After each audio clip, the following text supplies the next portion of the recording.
5 wins on the spin, top of the championship. If an unmentionable alcoholic brand did Saturdays, they would do them a little bit like that for Norwich City. A 3-0 win against Coventry. We're going to dissect it in detail because there's plenty of strands to unpick and probably some that perhaps just merely looking at the scoreline you wouldn't expect. Welcome to this week's Norwich City podcast from the PinkUn in association with Future Radio. Connor Southwell joined by Seaman and Paddy, Davitt to dissect a very, probably positive afternoon for Norwich City in the whole, Sam. They're top, as I mentioned, if only for 12 hours or so. Sheffield United, of course, hosting Hull on the Sunday. We've just made the walk back up the road from Carrow Road after that. What was kind of your assessment of the afternoon, all in all?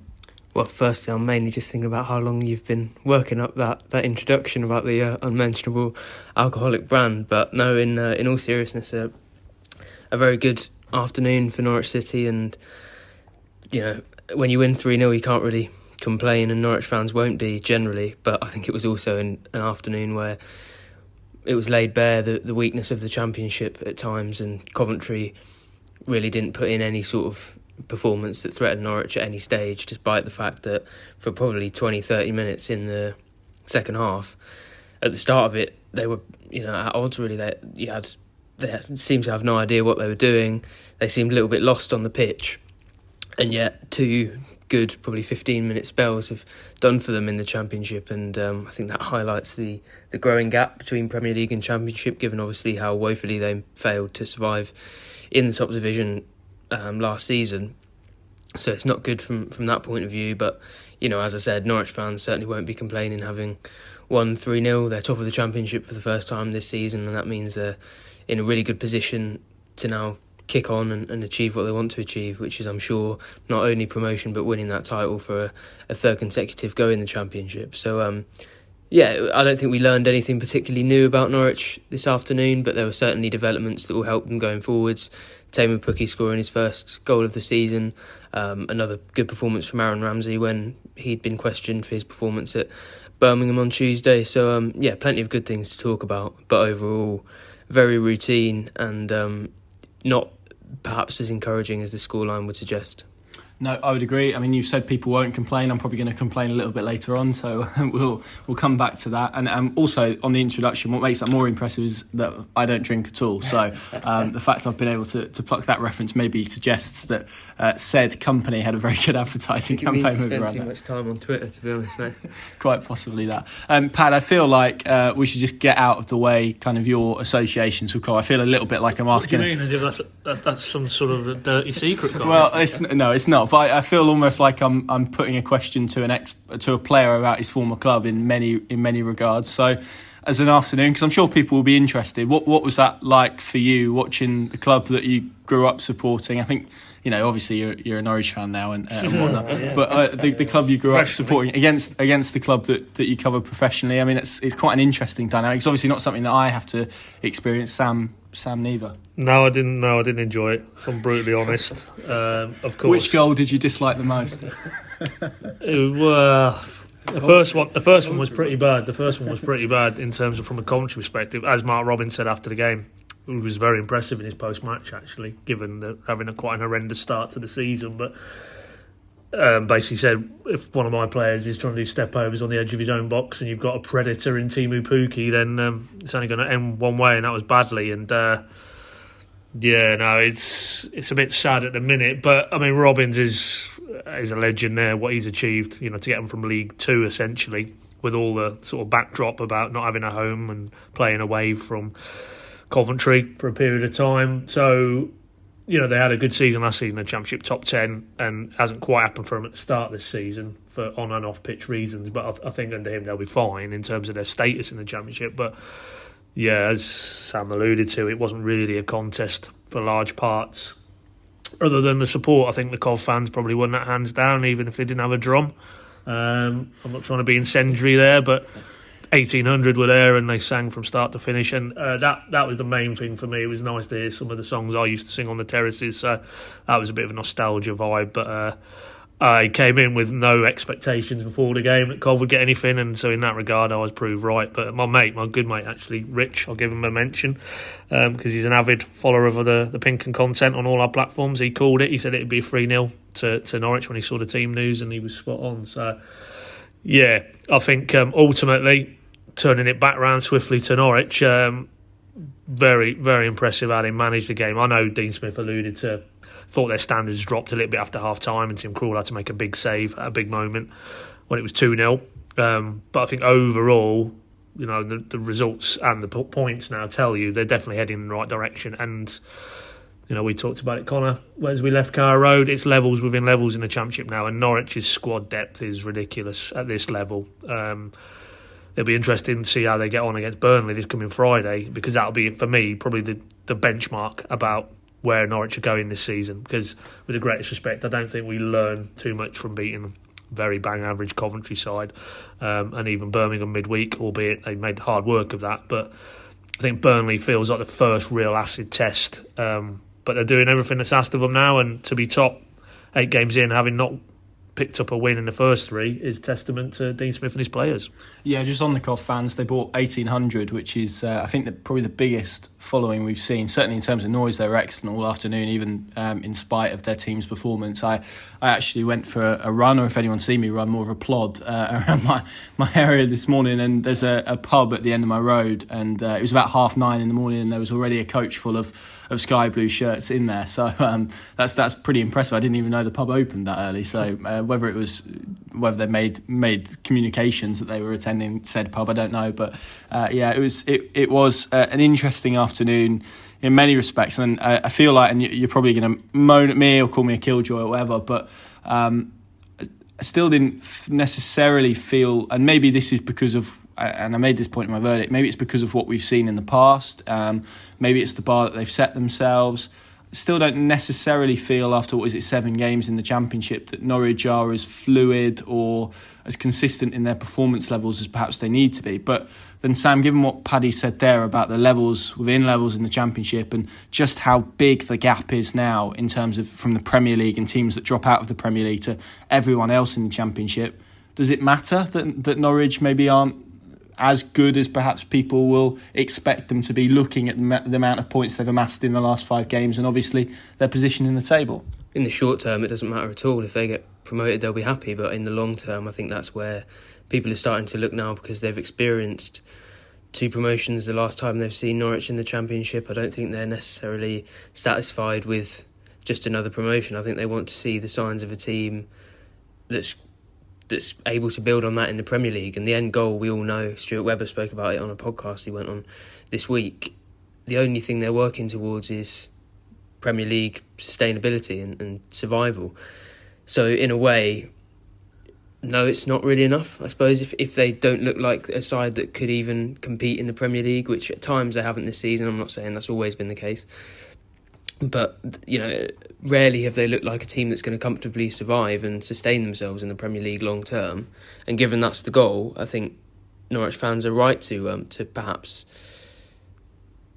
judge them on that and judge them on that goal. So it is an interesting aspect of the season. It's almost like whatever they do, they can't be successful because everybody's just waiting to be able to assess them next season, really. So it is interesting, but also, football fans are, and having been one, I can say they're a fickle bunch, and sometimes a simple bunch in terms of what they want. They just want to see their team do well, and they want to see their team win. And in that sense, if they're better than the opposition, it doesn't matter if they're not fantastic. Norwich fans are used to seeing teams much worse than this, and they have seen teams much worse than this in fairly recent years. So no, I think in the short term they don't have anything to worry about, but obviously, as we've discussed at length in terms of the Premier League in future, that is something to be wary of. This debate, Pad, is it a criticism of Norwich or is it a criticism of the Championship as a whole? Because we've had so many conversations, and you only have to kind of cast your eye at the Premier League at the moment, and obviously Norwich aren't in it, but the sheer amount of money that's been spent, a record number. Manchester United, I'll use this sort of statistic courtesy of Kieran Maguire, Manchester United spent more on Anthony than the entirety of the 24 teams in the Championship spent all summer. I mean, it's incredible, the financial levels, but it feels like that is now maybe for the first time since the Premier League formed, translating into levels within the English pyramid as well. And what we're beginning to see, because of obviously the Premier League finances and the parachute payments, is that now begin to affect the leagues below that. So in many ways, when we're talking about maybe Norwich not being at the levels we perhaps expect them to be, that's fine, but they still sit top of the league and they've still won their last 5. So it doesn't necessarily feel... I'm not trying to be critical of Norwich necessarily, but even in those moments, and they had a real period in the second half where they were nowhere near their best. They were sloppy, they were loose, and yet it still didn't really feel like Coventry could land a punch on them. So I don't know really if I'm criticising Norwich City or if I'm criticising the Championship or to be honest, football in general. It's quite philosophical for the start. Yeah. There's a lot of strands to that. I mean, the stat that blew my head a little bit in terms of the Premier League spending in this past window was the figure spent in the Premier League dwarfed the Bundesliga, Serie A, and I think Ligue 1, if I'm not mistaken. But take Spain out of the equation, but three other major leagues combined, their spending power was less than the Premier League. So, and you've graphically illustrated that in terms of the Anthony deal, vis-a-vis the Championship. It does feel an accelerant has happened, despite coming off the back of the pandemic and reductions in revenues, seemingly. That all that pent up maybe demand has spewed over the last few summer months, and you now have almost more disparity. It feels like because that level of spending is just off the Richter. I mean, whether it comes to pass that Norwich have wealthy US investment coming in the mid to longer term, even then, struggle to see how they could compete with what's gone on in the Premier League, pretty much top to bottom. You look at Forest. I mean, look at the Forest outlay. I mean, that's absolutely ridiculous. Both in terms of scale of players turnover, but also the £100 million plus that they spent, and that's just to give them a fighting chance of staying in the league. So that inevitably will reflect and impact further down the pyramid. Robbins again post-match said he felt this summer, for the first time in a couple of seasons, that clubs in the Championship, certain clubs had spent significant amounts, and I thought you made a very salient point off the back of that. It also might be compounded by the vast majority of the Championship, and Steve Morrison alluded to this at the start of the summer, don't have the funds for whatever reason to spend, and are having to beg, borrow and steal effectively. So if you've got Norwich, you would expect, are in that small band of clubs who have spent money in the Championship this summer, but the vast majority don't, then the sort of disparity that was already there is only more graphically illustrated.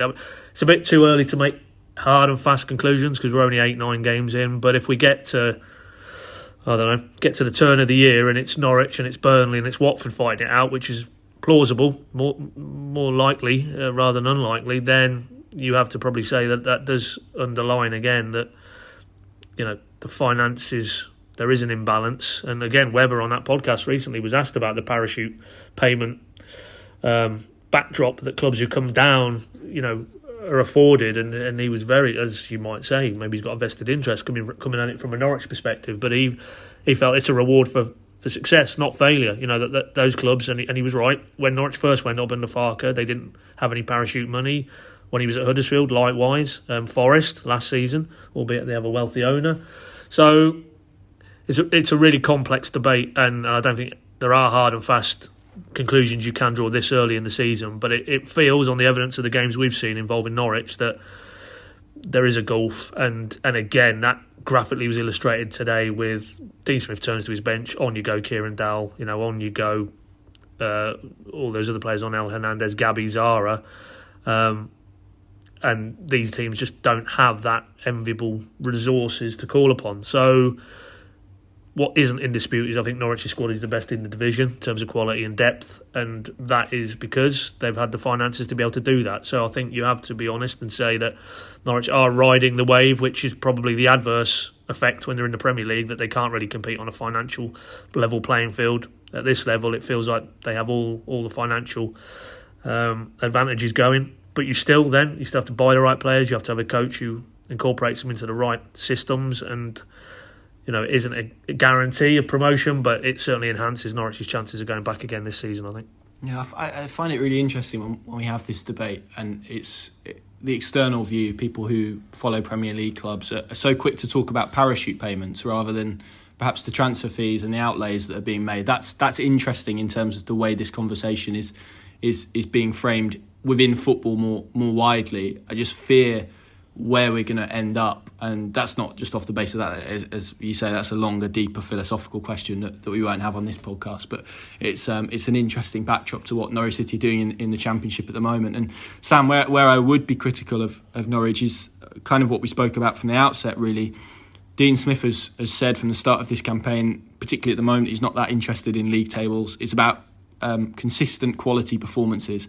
Norwich are winning games, but do you feel that threshold is being met in terms of consistent quality performances? And if so, I think what we've seen from football is that if your performances aren't there but you're getting results, often at some stage the two tend to even itself up. So with obviously Burnley on the horizon, I guess the fear is that Norwich's level of performance stays as it has been, but maybe the result isn't different to that. Well, I think the good thing is that they were better today, I thought, than they were in both of their away games.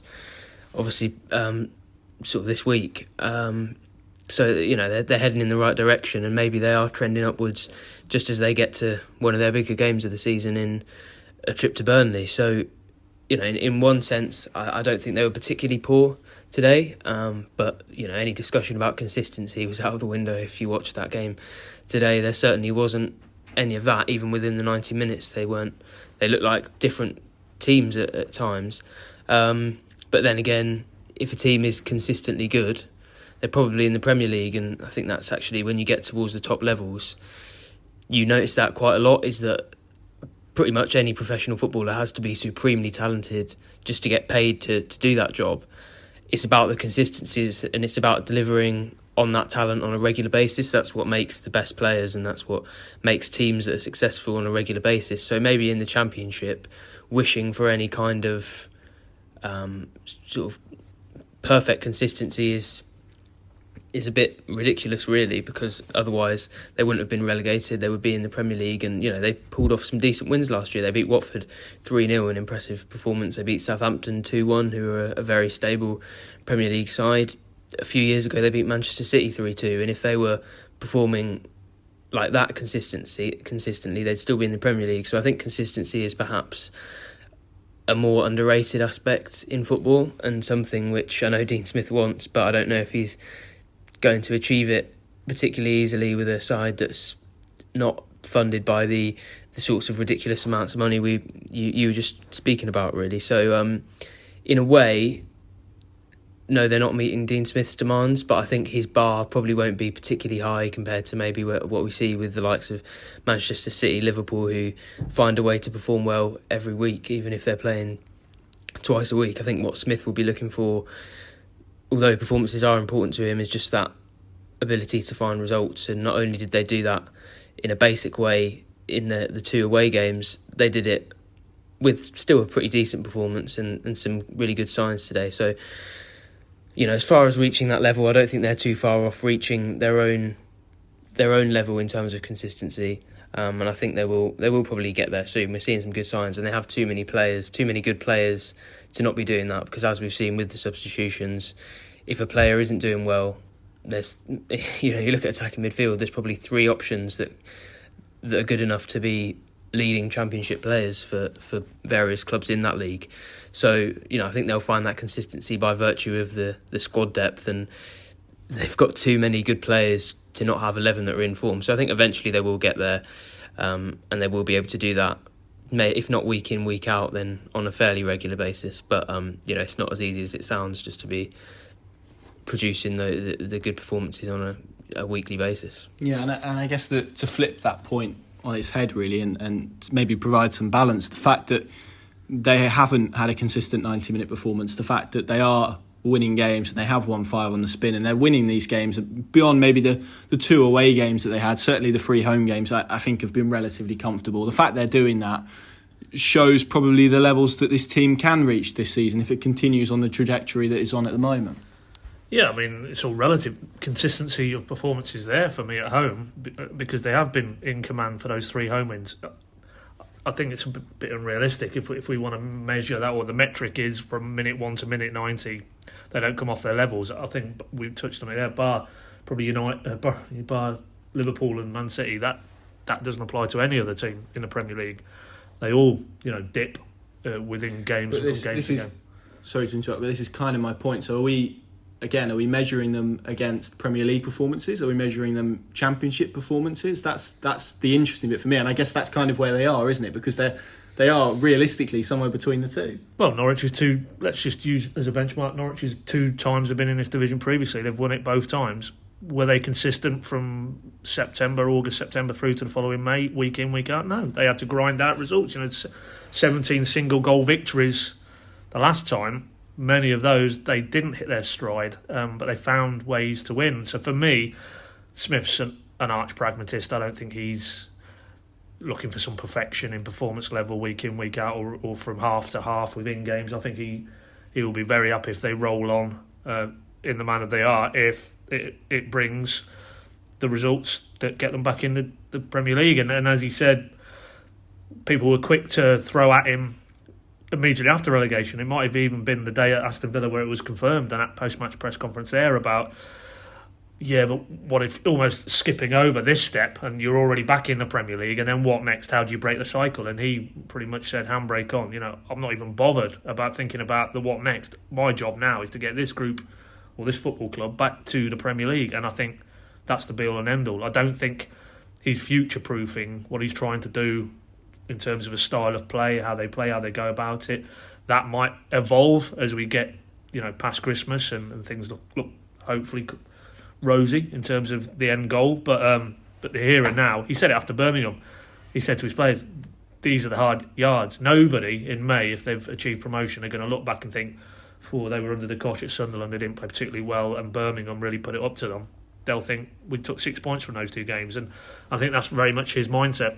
But within that, and he has also said this, if you do get consistency in performances, then more often than not, results do follow. So the two, one follows the other, I guess, but as a coach. But, for me, there is a consistency in how they're picking up results and also how they're playing at home. So, I'm certainly not, I wouldn't be concerned if I was a Norwich fan that, it isn't the Farke 1.0 kind of way they swept to that title with this flowing champagne-style football, and you score 3, we'll score 4. But even that, I'm sure if we went back and looked at that in a bit more forensic detail, there was plenty of hard games that first time round under Farke. But there was also a lot of superb football, and maybe that colours a lot of how we view this debate, that, we have seen a Norwich team play with panache and style and just overwhelmed through the quality of their football at this level. But I don't think that's Dean Smith, and I don't think that's this group of Norwich players. If they have to tough it out between now and May to get the job done, I think you're more likely to see that. So I certainly wouldn't be expecting some great leap forward and then suddenly it's Farke 2.0 or 3.0 or whatever. I don't think that's likely or realistic this season. It is going to be very much what we've seen to this point. I think will continue, ideally with a bit more control in terms of the facets of the game that Dean Smith's looking for. But fundamentally, what we're discussing here is the Championship, and the Championship, top to bottom, Saturday, Tuesday, is an endurance test and rather than a beauty contest. And I think if Norwich come the end of the season are back in the Premier League, then who really is going to pick them up on the style of football? It's all about results.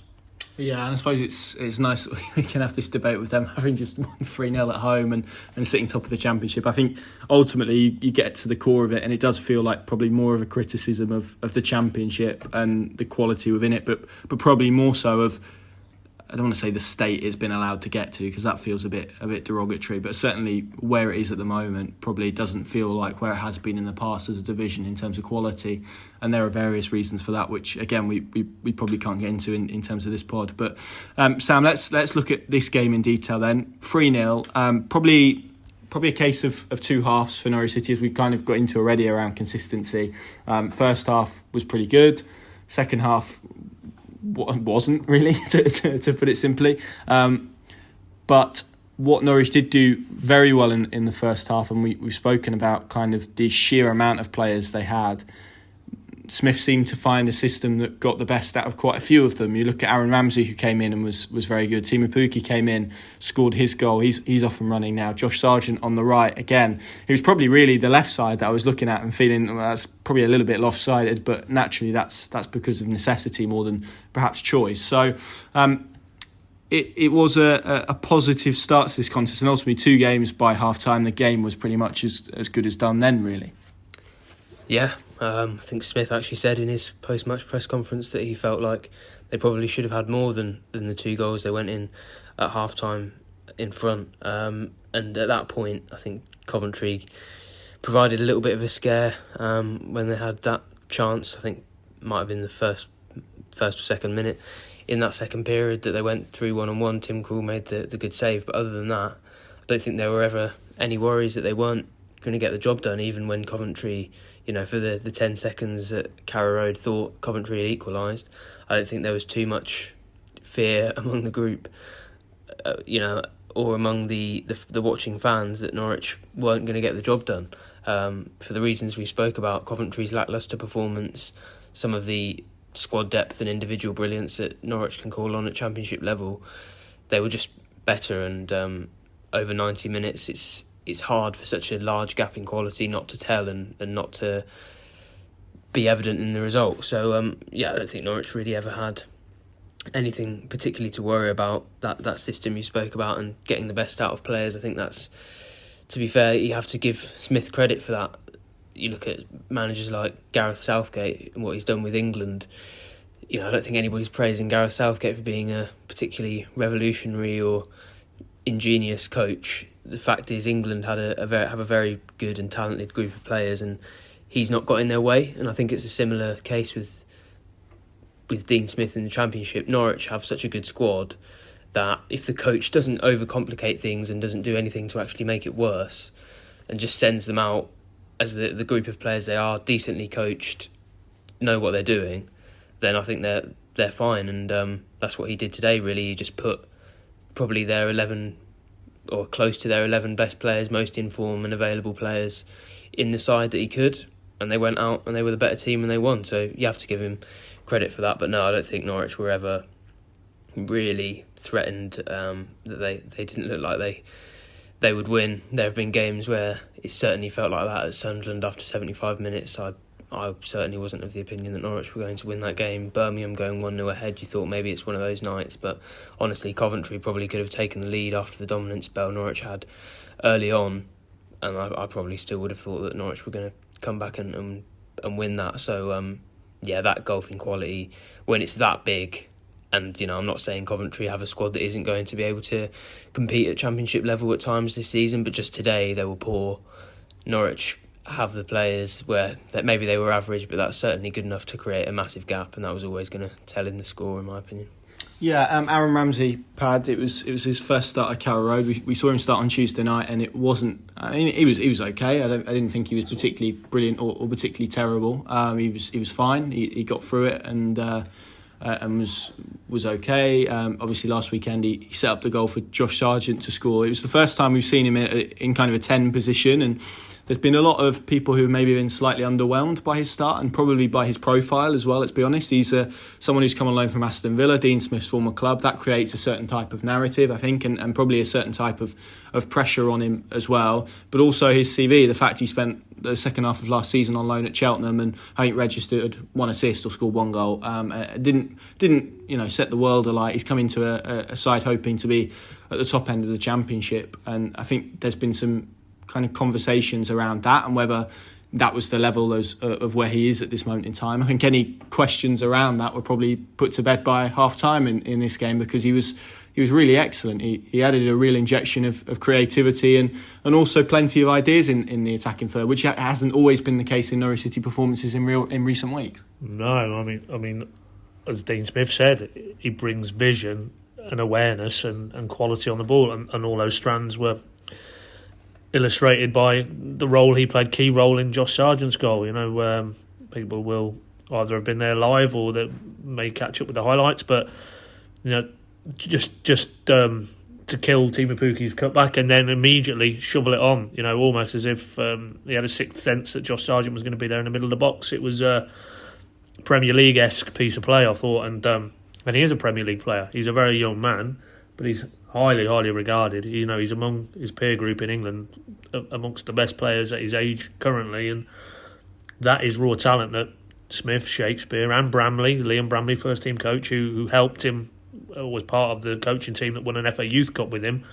So you're talking about quite an exciting prospect, but he's raw and he's inexperienced, and he's obviously having to come into a new group in a new league, and maybe that explains some of the underwhelming early performances and cameos. Dean Smith hit the nail on the head. You touched on he got a start at Birmingham off the back of he was excellent at Sunderland in when he came on, capped by the assist. Through that, he got a start at Birmingham, but Dean Smith said he did okay, but it was kind of an okay that would have wanted more, and I'm sure the lad himself would have wanted to produce more at St Andrews. But gave him another opportunity today in a slightly different position, and boy did he respond.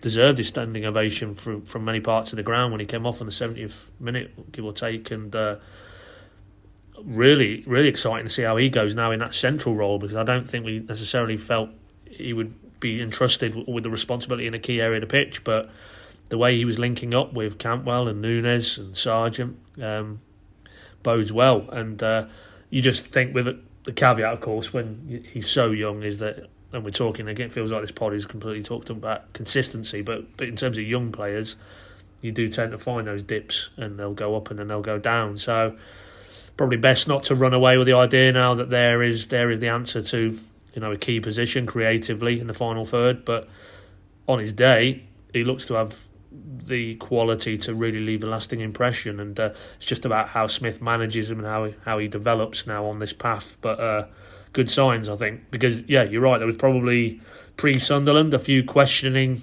quite what was he and what is he and what had Smith seen in him, because he was talking up his abilities as a very intelligent footballer. I mean, that was pretty much the first thing he said once he'd arrived. Don't think we'd seen too much evidence of that, but this certainly Sunderland and today, you can see what he's talking about. That there is a player who adds a little bit different to what is currently in that Norwich mix, which, as we talk about, there is a lot of good players, but maybe nobody quite bringing what he brings to the party. So, positive signs, and you just hope he'll be full of confidence now, I'm sure, after that performance, and he just carries on in that vein at Burnley on Friday. Yeah, good stuff from him. Good to see us as well. Sam, Teemu Pukki back in the team. It feels like there's some kind of natural order resumed. Seeing Teemu Pukki's name back on the score sheet, it was a Teemu Pukki-esque goal, really, wasn't it? Excellent finish. Marcelino Nunez wins the ball high up the pitch, threads him in. Lovely pass. For me, it's not really the first touch or the finish. He takes a touch to kind of shift the ball onto his left foot, which he almost takes the ball away from McFadden and basically says, well, if you're going to tackle me, you're going to foul me, and it's going to be a penalty. It's a really intelligent touch. It's almost half a second in terms of the time he takes. Really cultured, experienced finish. But his all-round game, I mean, he's kind of done it in the last two away games, came on and provided a real impetus. I mean, if anyone needed any reminder, not that they should in these circles, that Teemu Pukki is a quality operator, then that performance topped off with a goal today probably proved it again. Yeah, I think he was gearing up to it. There were some, to be honest, pretty poor performances at the start of the season where he looked not only disinterested but maybe a little bit tired, and he wasn't very effective in a team that, it feels like a long time ago now, but you remember back to Cardiff, they didn't look like they were going to create a chance all season. I think he's now come back into the team and looks like a different player. I wonder, given the impact we've seen it have on the likes of Tim Krul before, with Ralph Veerman a few years ago, and now with Angus Gunn, I think he's been much better. I think it could be a similar situation with Pukki and actually having some genuine, serious competition. Yes, he's had Jordan Rhodes and Jordan Hugill who, have been able deputies, but he's never actually been threatened for his starting place, which was absolutely what was happening with Josh Sargent. He had to step out for injury for, I think, 2 games, and then he's come back and he was fit and on the bench, and that was an extreme rarity for his time at Norwich City. So I do wonder if that's perhaps given him a little bit of a kick somewhere where he needed one, and improved his performances a little bit. But what was even more encouraging to see for me was the fact that they both scored today, and the fact that Pukki has impressed up front with Sargent on the right against Sunderland as well, that was where Sargent found that winning goal from, shows that they can both perform. And I was a little bit worried that, you know, Smith would try and appease maybe fans or one of his most experienced and high profile players in Pukki by sort of crowbarring them both into the team, and that it would nullify the threat of one of them, namely Sargent, given he's obviously going to be the one stuck out on the right. But the fact that he can perform in that role and he can still score goals and ease that burden on Pukki to find the net, I think is majorly encouraging, and we've now seen that on 2 occasions. So I think that was very good to see, the fact that Pukki scored that goal. I think of all the types of goal he could have scored, the fact that he scored an absolute trademark Teemu Pukki goal was really good to see. And I think there were certainly flashes of a certain partnership we've seen before in a South American attacking midfielder showing a little bit of bite and stealing the ball off an opposition midfield player and then playing a very well weighted through ball first time.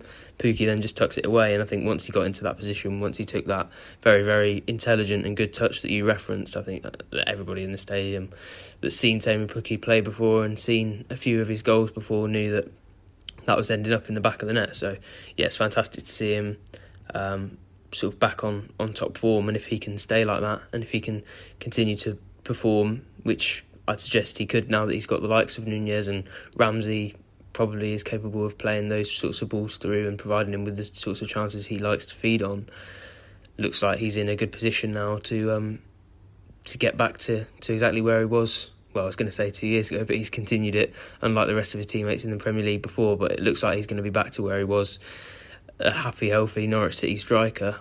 And that's only good news for those of a yellow and green persuasion. Yeah, Marcelino Nunez, no consistency, just vibes, but I think I'm okay with that, to be honest. Teemu Pukki now scored more goals for Norwich City than Grant Holt, which is staggering, really. 21 to go, really, for this season, isn't it? To get to 100, which would be quite the achievement. That would put him among the very best Norwich City goal scorers in their history, and in my view, very, very achievable with how many games have we got left? I'm not very good at maths. 39? Yeah. Around there.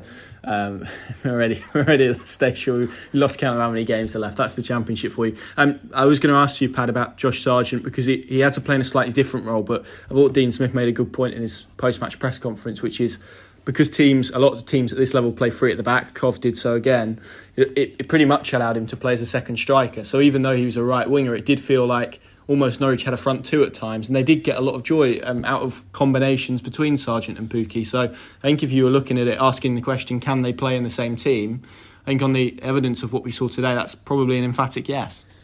Against, as you say, that type of defensive setup, I'd still like to see him against the back four, how it quite works. But yeah, Dean Smith did make the point that he occupies another one of those centre-backs and allows him to operate a bit more down the middle, and then obviously you get the width from, as it was, Max Aarons or Ramsey pulling out there, or on occasion Nunez and Cantwell interchanging. So yeah, it just feels that, and goes back to what we said earlier, that I think there's not too many Championship teams who would be able to nullify a Pukki and a Sargent with the right supply lines around them, and as a result, 5 and 5 for that man now. He's well on his way now to be in the conversation for, if he stays clear of injury and illness and suspension, then it looks like he could be in the conversation for top goal scorer. And if he's got Pukki pushing him and it's an internal battle that's sparking Norwich, then all the better. That's what Dean Smith wants. But I think it does feel like it's been put to bed, this debate that you can't have both, that somehow that will nullify a lot of what Norwich are trying to do, to the detriment of the shape and the structure, because in the last 2 games both of his goals have come in the centre of the box. So it's about intelligence and awareness and knowing where the space is and attacking it, and Pukki's a very intelligent player. Smith referenced that again after the game. He makes runs a lot of people don't see. It's just high class movement, and that's the hallmark of his game. So I think he's more than intelligent enough to work of a fashion that gets the best out of both of those players, rather than one almost dominates the other. So, and it needs to happen, because as good as it felt today watching Teemu Pukki, he is 32 going on 33 this season, and he does need, as Dean Smith said, the minute he's walked through the door back in November 2021, easing the burden on that man, goal-scoring wise, is one of his priorities. And small sample though it is, he looks like he may have found an answer in Josh Sargent. And, that needs to continue because, I don't think Timu Pukki over the entirety is probably going to weigh in quite the numbers he has done previously because, his powers are starting to dim, I think, but not to the extent where they're eroding that he won't threaten, 100, as you say, for the club if he gets another 21. But I think it's unrealistic to expect him to shoulder the entire burden now, and nor should he, not in this squad with the attacking armoury that they've got. No Adam Eder even, this afternoon. And, ultimately, it's an interesting dynamic that's building, but Josh Sargent is... Well, you can't drop him in a minute. That's a testament to that, man. I thought you were going to say on fire there, which would have been apt. Some other stuff around the game. There was a drum, Sam, which was interesting. Now, I'm not going to criticise his drumming abilities because I can't play a musical instrument, so I don't feel like that would be necessarily particularly fair. But it did feel. Well, I'm not really sure he could see the game a lot of the time because he was positioned, for anyone that hasn't seen, not in the stand, but basically on a piece of scaffolding, sort of underneath the big scoreboard. So between the away fans and the home fans, it also seemed to me like he needed a bigger drum, but also that, and again, I don't want to be, it's not my place to be overly critical, but that he also probably had one tune a lot of the time. But, it's the first time we've seen it. There's been a clamour for it, given kind of the impact that it's had amongst away atmospheres. What did you make of it? Yeah, I think needing a bigger drum is probably a good and astute assumption. I don't know if we're going to see. They might as well go full hog, big bass. That's what it wasn't particularly loud, was it? I mean, we are about halfway round the ground from where he was, so I suppose in the Barclay it might have sounded very loud, and I'm sure they'll be wary of perhaps ruining that matchday experience for those that just want to go and enjoy the game, although, without wishing to stereotype, I can't imagine those in that corner are particularly bothered about noise. But yeah, maybe we'll see some sort of announcement from the club in the next few days, official band consultancy from the Salvation Army or something, and we'll see a bigger drum come in. But no, I think it's good to see that they're making strides to be a little bit more accepting of maybe alternative methods to try and should we say drum up an atmosphere at Carrow Road. We saw the flags today as well, so generally I think these sorts of initiatives are good. I've spoken before about how watching a game live is a different thing to watching it on the TV, and there's a reason why you want to be there, and it's because fans want to contribute. They want to get behind the team, and they don't only want to watch it in a sterile environment. They go in for the atmosphere and to be around the noises and the sights as much as they are to actually watch the football and see what's going on there. So I think cultivating a better atmosphere is probably important. Without criticising too much, I don't think Carrow Road is included in too many top 10 lists for the best atmospheres in English stadiums. I think when things are going well, there's certainly a lot of goodwill, and I think in recent home games, the Barclay especially have been getting behind the team really well. But anything that helps that atmosphere, which is something I think fan groups have been trying to work on for a really long time now, is really good. And to see some of that red tape finally removed, I know people have been pushing for the drum and other initiatives for a long time now, but to see that red tape removed, I think is good news for probably a large amount of supporters, and I understand there's probably a lot of people that will feel their Carrow Road experience is diminished by these sorts of initiatives, but I would say based on the majority, it probably is a good thing. Yes, indeed. Forget the drum, just send on El Hernandez to warm up every 5 minutes and you'll get the atmosphere going. Pads, quickly, drum, thoughts? I have no thoughts, Connor. Here in a professional capacity, if people want to hit a drum, it's entirely up to them. But there you go.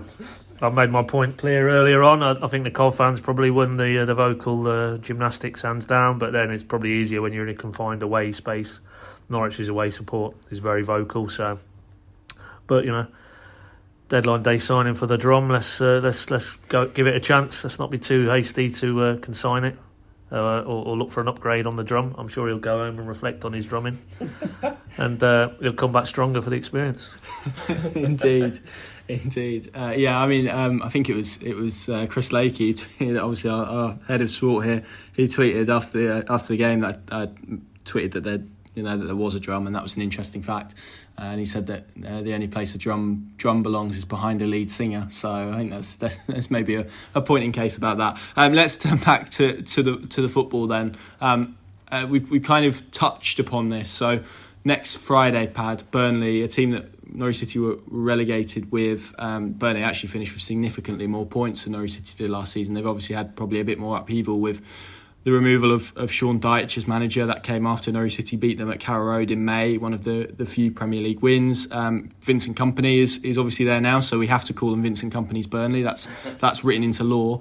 As a test and as a challenge, this feels probably like the biggest one they've had. I mean, I kind of said before I was a little bit disappointed around the whole Alex Neil saga with Sunderland, because that felt like quite an interesting game for them to have, given the start that Sunderland had, but it just got, to be honest, sort of overthrown because of the antics and everything that happened in the 24 hours before that. But Burnley feel like they are going to be in that sort of top cohort of clubs come the end of the season.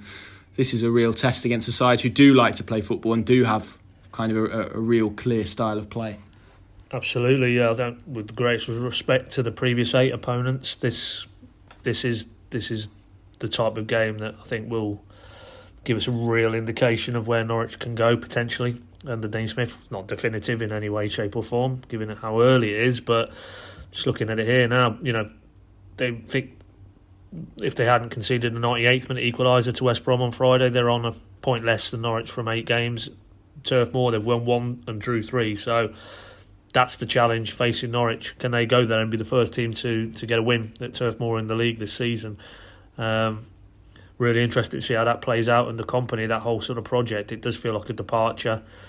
Massive name in the game. I'm sure his name alone has attracted a few players to go to Burnley and want to be part of that. So for me, it's kind of, I feel that they will get there at Burnley, bringing him in. It's just how quickly they go on that journey, and is it this maybe too early this season? Will it need a transitional period? But early results would tell you he's already getting his ideas across. So put it this way: if Norwich get back on the coach Friday night and they've got a win, then whether they've merited it or not, if they've got another win on the board, 6 on the spin, and they've, as I say, been the first team to go there in the Championship this season and get 3 points, then I think it really tells us what's in store for this group this season.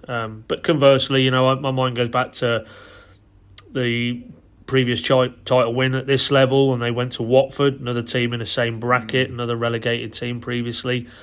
That was Boxing Day, I think, and they fell the wrong side of it, and they got beat 1-0, I think, that day, didn't they? And Ismail Assar was very good, but that didn't prove too terminal in the final analysis, and there's far more games to go after this coming game than there was then. So we won't draw any too definitive conclusions, but it just feels if Norwich were to go there and get the result, that really does send out a clear signal, because I think we all expect Burnley and the Watfords of this world to be, and Sheffield United now, clearly the start they've had, to be in that front rank competing for the top 2. So any time you can land a blow on a direct rival, it's a good day at the office. Yeah, it kind of lends into the conversation we were having earlier about maybe how we, even within the Championship, we've seen it at the Premier League, really, how we're almost getting mini leagues within leagues, and it certainly feels like we're probably going to end up with something similar in the Championship this year. You'd certainly put Burnley in a similar place to where you would put Norwich, I think, towards the top end, and actually I think the top 4 at the moment is made up of teams who have been in the Premier League in the last 2 years. Again, just to add that to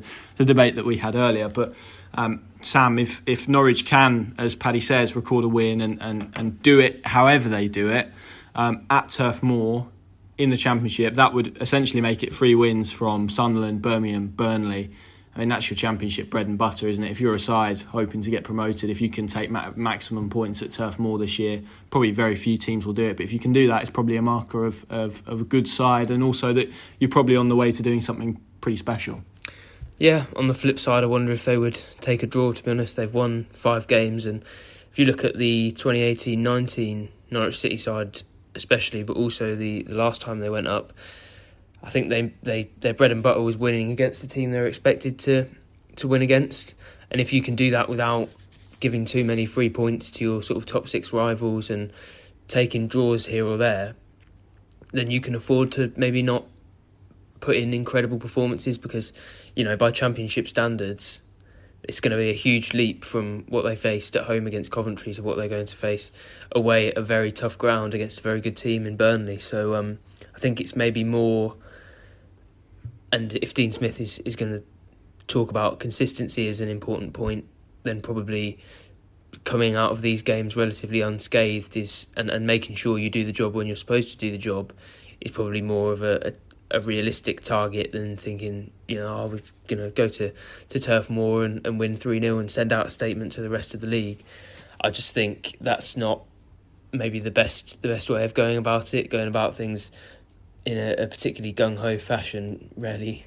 Rarely pays off in the Championship, where you're against well-organised teams who maybe don't have the same talents or consistency as Premier League teams, but they can certainly make you pay if you go in there, you know, overly gung-ho. So I think Dean Smith, being the pragmatist that he is, maybe would take a point at Turf Moor, but as it's perhaps more valuable as a measuring stick, as you said. Really, it's more of a signal to opposition teams and probably to Norwich's own fans. It's an important fixture as well to show them exactly where this Norwich team are, because with the teams they've beaten, they could well just have proven that they're sort of in and around playoff standard. They haven't necessarily proven that they're going to be fighting for those automatic places yet. The fixtures recently have been fairly kind, barring that Sunderland fixture. I think they were against teams who Norwich were going in against as overwhelming favourites. So I think it's going to be a very good measuring stick, but I don't think going in there thinking Norwich have to win is probably the best mentality for them to have. Indeed. Just to conclude the pod then, deadline day was Thursday.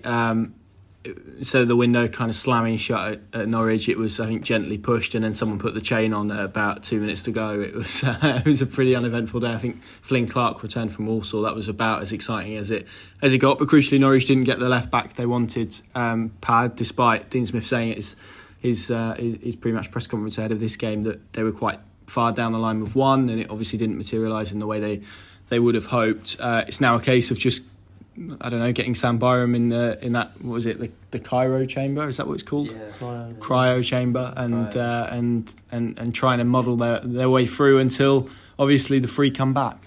And this afternoon was, I think, evident of the approach that, you know, he went for about 70 minutes and then he got him off and Kenny McLean switched back there, because I said to you during the game that given his history of injury and given he's not had a pre-season to speak of really, that it's that final quarter when fatigue kicks in and the muscular injuries are going to be high risk. So, you know, again, Smith fully aware of that situation and got him off when the game was done, in his opinion. So puts a lot of onus on him. Also puts a lot of onus on Max on the opposite flank, you know, who you know, heaven forbid if he got injured, then, you know, they are scraping the proverbial barrel in terms of the gap between now and Yanulis and McCallum and Sorensen, to a lesser point, being available, which probably isn't going to be until either side of the World Cup, which is, you know, a considerable block of games between now and then. They've rolled the dice, and you hope that you know, they get the right outcome. But Lord knows Sam Byram deserves an injury-free run, given what he's had to endure in his career in the last two seasons or so. But yeah, I think there's still going to be that nervousness anytime he goes on the floor or Max on the opposite flank. But they've weighed it up, as Dean Smith said on Friday. You know, they didn't quite get one over the line, so, you know, they've made a calculation on the balance of probabilities, and now we'll see, you know, if they're correct or not. Certainly, if, you know, heaven forbid, a Byram or a Max were out for any length of time, I think they could expect some clear scrutiny on this decision not to go in and try and make a left back happen. But you know, I thought it was interesting the way Dean Smith was framing that sort of after the Birmingham midweek game, when it was almost like, we just need a stopgap in terms of if you're approaching potential left backs and you're saying, well, actually, we want you to come, but, you know, probably by November you'll be out the side again. So, you know, was that a tough sell? But ultimately, you know, it is where we're at, and I guess as long as McLean stays fit, then they'll feel they've got enough cover in that left back position. But in contrast to, and we've spent a lot of this pod talking about it, the top end of the pitch, midfield, where it's, they could interchange any number of players and still put specialists in those positions. That isn't the case at fullback. That is where the bedsheet is being pulled very thin, and you just hope that they get the rub of the green between now and Yanulis/McCallum being available. Was it Ledley King at Spurs who basically went a few years without having a training session, just used to play matches? Paul McGrath as well. Yeah. They play. That's what they need to do with Sam Byram, isn't it? Just make sure that he can get through the matches and maybe stick him in that chamber during the week and make sure he's nice and make sure he's defrosted for the weekends mainly. Pad, Sam, thank you very much for joining me. Thank you very much for listening. Of course, plenty more content across the week on PinkUn.com, and as well keep plugging it at the end of the podcast. If you yet to take your month's free trial out on PinkUn Plus, you can do that at PinkUn.com. Tab on the top left, following all the instructions, and you get all the access to exclusive articles, but also videos as well, and a nice ad light experience, which is always a good thing as well. Thank you very much for listening. Enjoy the rest of your weekend and your week, and hopefully by the time Norwich City kick off at Turf Moor next weekend, they're still top of the Championship table. See you soon.